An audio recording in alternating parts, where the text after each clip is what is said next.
Sony Xperia X Performance di tahun 2020 harganya sekarang udah di bawah 1 juta.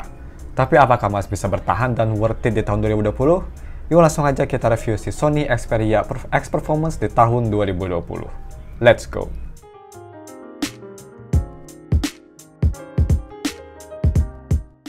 Halo guys, nama gue Steven dari StephTech dan mari kita langsung aja review si Sony Xperia X Performance.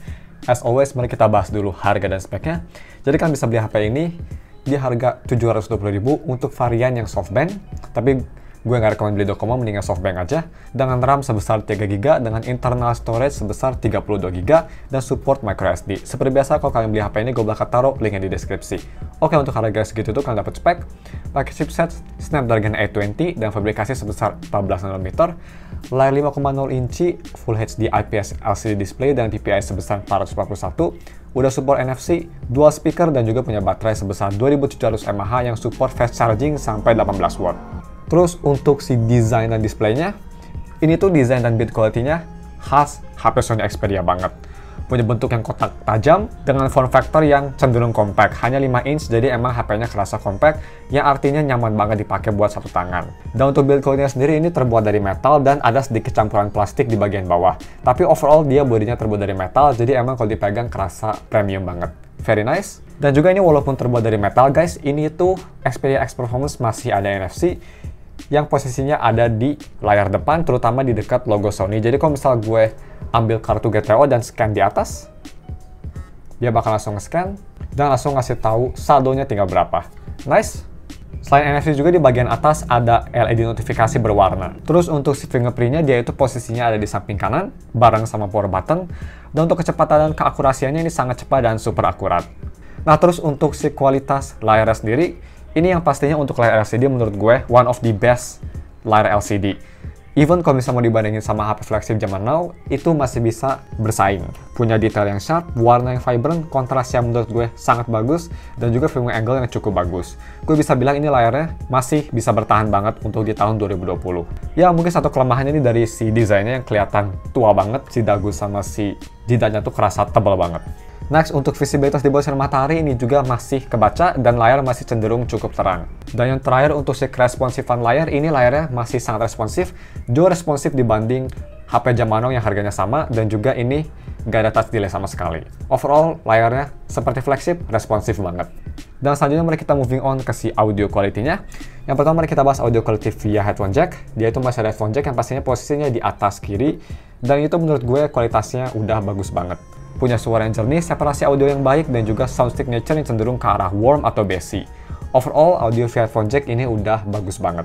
Dan untuk front facing dual speakernya juga ini gak kalah bagusnya. Di tahun 2020 juga jarang banget ada HP flagship yang punya dual front firing speaker. Biasanya dia walaupun speakernya dua hanya di bawah sama di earpiece, ini tuh dua-duanya posisinya di depan yang artinya lebih imersif dan juga punya kualitas yang lebih bagus. Volume bisa keras tanpa distorsi dan juga punya separasi audio yang cukup bagus. Tapi untuk lebih detailnya ini dia speaker testnya, gue rekomend kalian pakai headphone biar bisa ngedengerin bedanya lebih detail. Oke, next.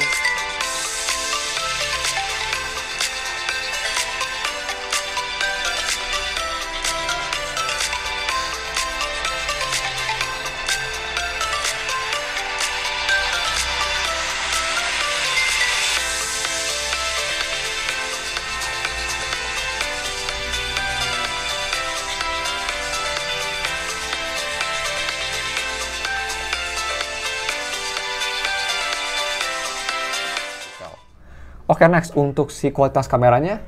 Si kamera belakangnya tuh ini single kamera pastinya, punya megapiksel sebesar 23 megapiksel dengan f2.0. Dan untuk kamera depan ini tuh sebesar 13 megapiksel dengan f2.0 juga. Dan bisa nge-record video sampai resolusi 1080p 30fps. Tapi kayaknya nggak distabilisasi. Dan untuk kualitas kamera via si main kameranya yang 23 megapiksel, ini menurut gue masih bisa bertahan banget di tahun 2020. Masih punya detail yang bagus, walau kadang sedikit over sharpen, terutama kalau misal foto landscape, kayak pemandangan itu sedikit over sharpen, tapi dia masih punya warna natural dan juga punya dynamic range yang masih cukup bagus. Ya yang pastinya kalau misalnya mau dibandingin sama HP yang harganya sama atau 3 kali lipat lebih mahal pun, di Xperia X Performance menurut gue kualitasnya masih jauh lebih baik. Terus untuk foto low light juga ini walaupun nggak ada dedicated night mode, tapi kualitasnya masih surprisingly cukup bagus, masih acceptable. gambar masih kelihatan terang dengan warna yang tidak pudar. Walaupun memang detailnya sedikit soft dan kadang kurang fokus. Terus yang terakhir untuk si kualitas selfie-nya. Dan ini walaupun kualitas selfie-nya kalau misal kita foto di luar atau dengan pencahayaan yang cukup, ini kelihatan bagus banget, sharp dan juga punya warna yang bagus. Tapi sayangnya kalau misal foto di rumah atau di ruangan yang kurang cahaya, ini menurut gue sedikit underwhelming. Detailnya jadi hilang, jadi soft banget, dan juga gambar jadi sedikit banyak noise. Terus untuk si rear kamera sendiri, dia itu bisa nge-record video sampai resolusi Full HD 60 fps, dan juga ini udah distabilisasi. Tapi ya, untuk lebih detailnya, ini dia sampel videonya pakai resolusi tersebut. So ya, check it out guys. Next. Oke, jadi ini video recording pakai resolusi Full HD 1080p 60 fps. Kita tes stabilisasinya gimana. And as always, mari kita fokusin ke tanaman. Nice, kita coba fokusin ke tiang.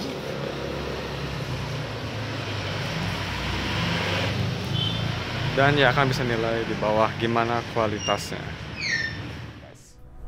Next, untuk si gaming performance-nya. Jadi kalau misalnya kita ke AnTuTu Score, dia itu pakai chipset Snapdragon 820 dengan fabrikasi sebesar 14 nanometer, dan bisa kita lihat ini AnTuTu Score-nya average, nggak bagus banget. Untuk zaman now emang ini kelihatan kecil banget. CPU score hanya 48.000 dengan GPU score yang lumayan besar 56.000. Tapi memang untuk zaman now ini chipset udah kalah sama chipset mid-range kayak MediaTek Helio G70 yang punya skor 150.000. Artinya apa? Artinya memang buat main game berat kayak PUBG ini sebenarnya masih bisa dijalanin dengan lancar. Tapi sayangnya karena zaman dulu tuh Snapdragon 820 terkenal banget sama chipset yang cepat panas. Jadi pas gue coba beberapa menit main game PUBG, HP mulai kerasa panas banget dan performa jadi turun. Si chipsetnya thermal throttling, yang artinya gameplay juga jadi kerasa patah-patah, banyak stuttering, dan juga banyak frame drops, seperti yang ada di B-roll. Jadi ya, bagi yang mau beli Sony Xperia X Performance buat main game berat, mending pikir 2 kali. Ini HP mending buat main game enteng aja. Contoh game enteng seperti game Rhythm yang sering gue mainin, dan juga sering dilihatin di video review, yaitu Bandori. Ini game bisa dijalani dengan lancar banget tanpa lag ataupun adanya touch delay. Kerasa sangat responsif dan smooth banget. Oke, selanjutnya untuk si UI experience-nya. Jadi unit gue ini ya versi SoftBank, dan untuk si versi Android-nya sendiri ini masih stuck di Nougat. Gue nggak upgrade ke Oreo. Karena gue dengar kalau bisa upgrade ke Oreo tuh kerasa nge-lag banget. Jadi gue mending diem aja di Nougat biar performance-nya lebih optimal dan nggak ada stuttering saat di UI-nya sendiri. Tapi ya, untuk si pemakaiannya sendiri ini masih kerasa kayak HP flagship, masih kerasa smooth, dan kerasa nggak ada lag sama sekali, masih kerasa responsif, cuma memang multitasking nggak terlalu bagus. Terus untuk si pressure-nya juga, buat kalian yang nanya, ini pressure-nya juga masih pressure naik. Jadi kalau misalnya kita ke test your phone, di sini bisa kita lihat kalau misalnya kita pencet, dia itu reading-nya masih naik. Tapi ini bukan berarti masih water resistant. Gue nggak rekomen kalian langsung cobain celupin, karena ini HP second, jadi kita nggak tahu apakah udah benar dibongkar atau nggak. Gue nggak rekomen kalian coba tes air. Terus untuk si DRM infonya, udah Wi-Fi L1, very nice, yang artinya kan bisa nonton Netflix atau streaming service lainnya di resolusi yang paling tinggi.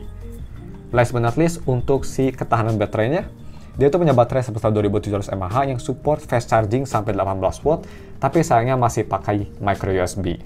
Dan untuk ketahanan baterainya walaupun kelihatan kecil banget, cuma 2700, tapi ini ternyata lumayan awet loh guys. Gue bisa pakai selama seharian penuh, dan pemakaian gue yang relatif enteng hanya sosial media dan nonton YouTube ada. Dan gue bisa dapat screen on time sekitar, kalau misalnya kita ke gallery terus ke screenshot, gue bisa dapat screen on time sekitar 4 jam 41 menit. Ya, untuk harganya dan umurnya yang udah tua banget, ini masih lumayan impresif. Untuk charging speednya juga gue ngecas pakai fast charging, dari 20% sampai 100% itu hanya butuh waktu sekitar 1 jam 55 menit. Sama kayak Xperia XZ1 dan XZ2, which is pretty nice. Tapi ya mungkin cuma segitu aja videonya, langsung aja kita kasih konklusinya. Untuk konklusinya menurut gue Xperia X Performance, untuk harganya sekarang udah murah banget, gak sampai 1 juta, hanya sekitar 700 ribuan, ini bisa jadi pilihan yang baik.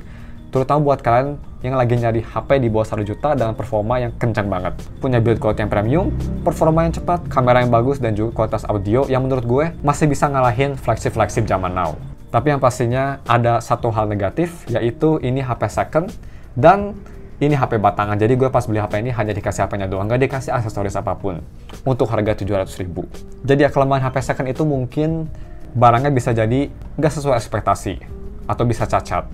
Tapi ya, selama gue beli Sony Xperia second sih, gue nggak ngerasa ada hal-hal yang buruk. Overall, HP-nya selalu kerasa bagus dan gak ada cacat. Gak kayak beli HP iPhone second, yang kadang-kadang hampir semua iPhone second itu udah diganti partnya. Dan kelihatan banget bedanya dibanding iPhone ori. Jadi ya, menurut gua kalian gak usah terlalu takut beli HP Sony Xperia second. Tapi seperti biasa, kalau kalian beli HP ini, gue bakal taruh linknya di deskripsi. Oke deh guys, cuma segitu videonya. Mau kalau misalnya kesalahan atau ada filter yang kelewat, jangan lupa like dan subs, dan juga klik notifikasi bell. Jadi kalau misalnya kalian ngeluarin video, kalian bakal ternotifikasi. Thanks for watching, we'll see you in another video. Bye.